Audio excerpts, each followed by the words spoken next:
हरे कृष्णा. प्रेक्षक हो, आपले गीता जीवनीमध्ये स्वागत आहे. भगवद्गीता जशी आहे तशी, अध्याय 2, श्लोक क्रमांक 16.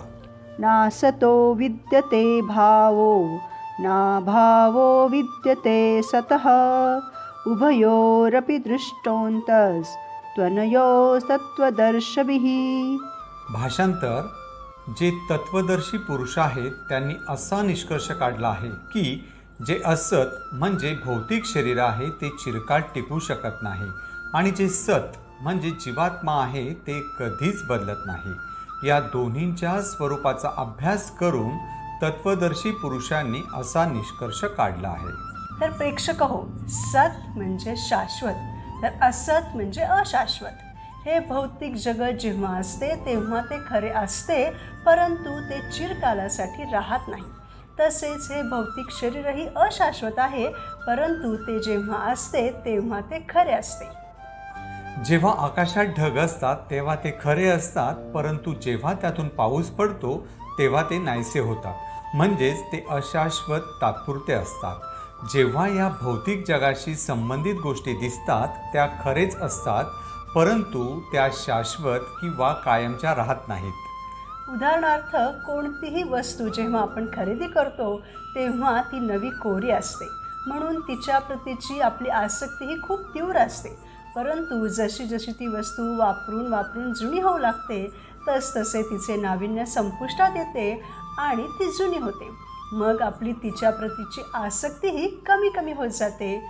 परंतु आध्यात्मिक जगतात सर्व काही शाश्वत असते. आध्यात्मिक जगतात भगवंतांच्या लीलाही शाश्वतरित्या होतच असतात. तसेच या भौतिक जगतातही प्रत्येक क्षणी कोणत्या ना कोणत्या ब्रह्मांडात या लीला होतच असतात. त्यातून मिळणारा आनंदही शाश्वत असतो, म्हणजे आत्माही शाश्वत असतो आणि आध्यात्मिक जगतही शाश्वत असते. म्हणून आपण प्रार्थना करतो, असतो मा सद्गमय. जे अशाश्वत आहे त्यातून हे भगवंता मला शाश्वततेकडे घेऊन जा.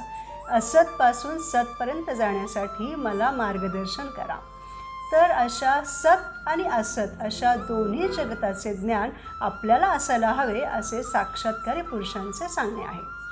तर प्रेक्षक हो, परिवर्तनशील शरीर स्थायी नसते. आधुनिक विज्ञानाने मान्य केले आहे की विविध प्रकारच्या पेशींच्या क्रिया व प्रतिक्रिया यामुळे क्षणोक्षणी शरीर बदलत असते आणि याप्रमाणे शरीरामध्ये वाढ होते आणि वृद्धत्व येते. पण शरीर आणि मनामध्ये जरी सर्व प्रकारचे बदल झाले तरी जीवात्मा नित्य स्थायी राहतो.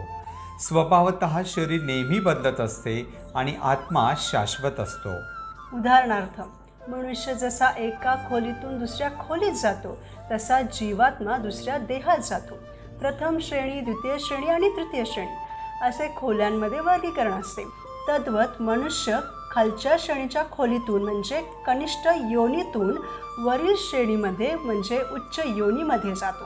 तर व्यक्ती तीच असते म्हणजे जीवात्मा तोच असतो, परंतु तिच्या जवळील धनामुळे म्हणजेच तिच्या कर्मांमुळे तिला उच्च योनीत राहणे साध्य होते. खरी उत्क्रांती म्हणजे शरीराचा विकास नसून चेतनेचा विकास होय. प्रेक्षक हो, कोणत्याही परिस्थितीत आत्म्याच्या गुणामध्ये त्याच्या स्वभावामध्ये काहीच फरक पडत नाही. पण जर आपण दुधात लिंबू पिळले तर ते दूध फाटते. त्याचप्रमाणे शरीरामध्ये परिस्थितीनुसार बदल होत असतो. हा बदल फक्त भौतिक शरीरात होतो जे आत्म्याशी जोडले आहे. आपण सारे हलू डुलू शकतो, चालू शकतो, उठू बसू शकतो. म्हणजे काय तर आपण आपल्या शरीराने हालचाल करू शकतो, पण तेच एखादे मृत शरीर करू शकत नाही. का? त्या मृत शरीरामध्ये आणि आपल्यामध्ये काय भेद आहे? उदाहरणार्थ, मी हातमोज्यामध्ये हात घातला आणि हात हलवला तर हातमोजा हलतो आहे असे दिसते, परंतु मी त्या हातमोज्यातून हात बाहेर काढताच तो हातमोजा निष्प्राण झाल्यासारखा गळून पडतो. कारण त्यामध्ये आणि त्या मृत शरीरामध्ये आत्मा नाही, तर आपल्यामध्ये आत्मा आहे. म्हणून आपण हालचाल करू शकतो आणि जेव्हा आत्मा हे शरीर सोडून जातो तेव्हा हे शरीर मृत होते, म्हणजे आत्म्यामुळेच आपल्या शरीरात चेतना असते. परंतु आत्मा एक शरीर सोडून दुसऱ्या शरीरात जातो याचा अर्थ आत्मा बदलत नाही, कारण तो शाश्वत आहे. तर शरीर नेहमी परिवर्तित होते. कारण ते अशाश्वत आहे, नाशवंत आहे. प्रेक्षक हो, येथे श्रीकृष्ण 11व्या श्लोकापासून पुन्हा पुन्हा हेच का सांगत आहेत की हे शरीर नाशवंत, अशाश्वत आहे, तर आत्मा शाश्वत आहे. आणि आत्म्याची वेगवेगळी लक्षणंही का सांगत आहेत? कारण श्रीकृष्णांच्याही दृष्टीने हे ज्ञान अतिशय महत्त्वाचे आहे. कारण आपल्याला रोजच्या रोज वर्तमानपत्रातून, मासिकातून, सिनेमातून, वेगवेगळ्या जाहिरातीतून हेच बिंबवलं जात आहे की आपण हे शरीर आहोत आणि या शरीराच्या आधारानेच आपण आनंदी होऊ शकतो. परंतु तसं होत नाही. म्हणून कृष्ण पुन्हा पुन्हा आपल्याला हेच ज्ञान ठासून सांगतात की शरीर अशाश्वत आहे तर आत्मा शाश्वत आहे. त्यातच शाश्वत आनंद आहे. प्रेक्षक हो, कोणी 25 वर्षे, कोणी 30, कोणी 40 किंवा कोणी 50 वर्षे वयापर्यंत या भौतिक जगालाच आपले घर आणि या शरीराला सर्वस्व मानलेले असेल, तर त्या धारणेतून बाहेर काढण्यासाठी आणि आपल्या खऱ्या शाश्वत घरात भगवत धामात जाण्याच्या प्रयत्नाला सुरुवात करण्यासाठी हे ज्ञान महत्त्वाचे आहे. म्हणून भगवंत ते पुन्हा पुन्हा जोर देऊन सांगत आहेत. प्रेक्षक हो, जर आपण आत्म्याला जाणले नाही तर आपण फक्त आपल्या शरीराचीच काळजी घेऊ आणि त्यातच आयुष्य घालवू. पण त्यामुळे आपल्या मूलभूत आनंदाचा जो स्रोत आहे आत्मा, तो कधीच तृप्त होणार नाही. ज्याप्रमाणे पिंजऱ्यामध्ये पक्षी आहे आणि आपण फक्त बाहेरील पिंजऱ्याचीच खूप काळजी घेतली आणि आतील पक्षाला काही खायला प्यायलाही दिले नाही, तर त्याने तो पक्षी संतुष्ट होणार नाही. अगदी त्याचप्रमाणे म्हणून अशा आत्म्याला जाणले पाहिजे. पण बाह्य दृष्टिकोनातून आपण आत्म्याला जाणू शकत नाही.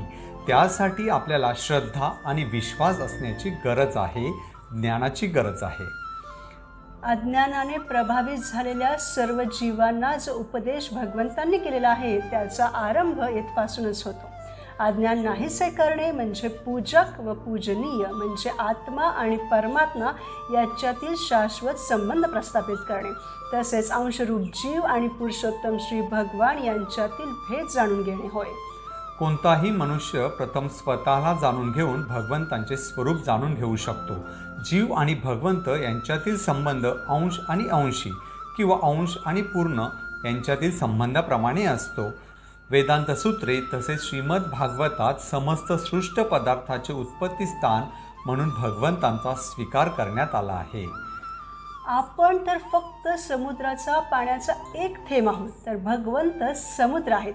भगवंत शक्तिमान आहे, तर आपण शक्ती आहोत. म्हणून ज्याप्रमाणे स्वामी आणि सेवक किंवा गुरु आणि शिष्य यांच्यामध्ये संबंध असतो, त्याप्रमाणे जीव हे नेहमी भगवंतांच्या अधीनच असतात.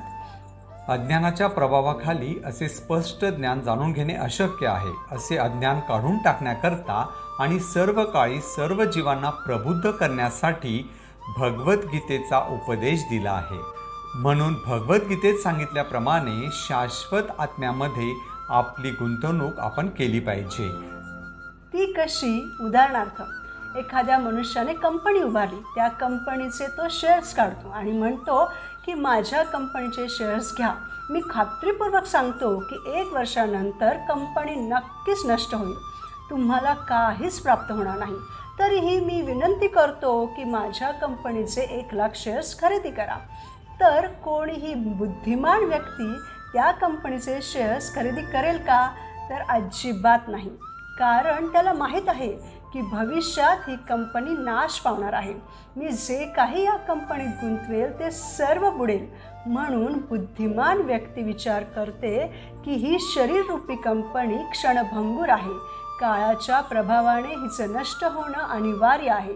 म्हणून अशा ठिकाणी मी माझी ऊर्जा, विचार, काळ व्यतीत करीन, जेथून जे काही उत्पन्न होईल ते सनातन काळासाठी असेल. आणि म्हणून असा मनुष्य आत्म्यामध्येच आपला काळ व्यतीत करतो. म्हणून आपण आत्म्याच्या स्तरावर कार्य केले पाहिजे. कारण आत्मा नित्य आहे, अविनाशी आहे, सनातन आहे. तर प्रेक्षक हो, प्रगत मानवी मेंदू ही भगवंतांची विशेष देणगी आहे.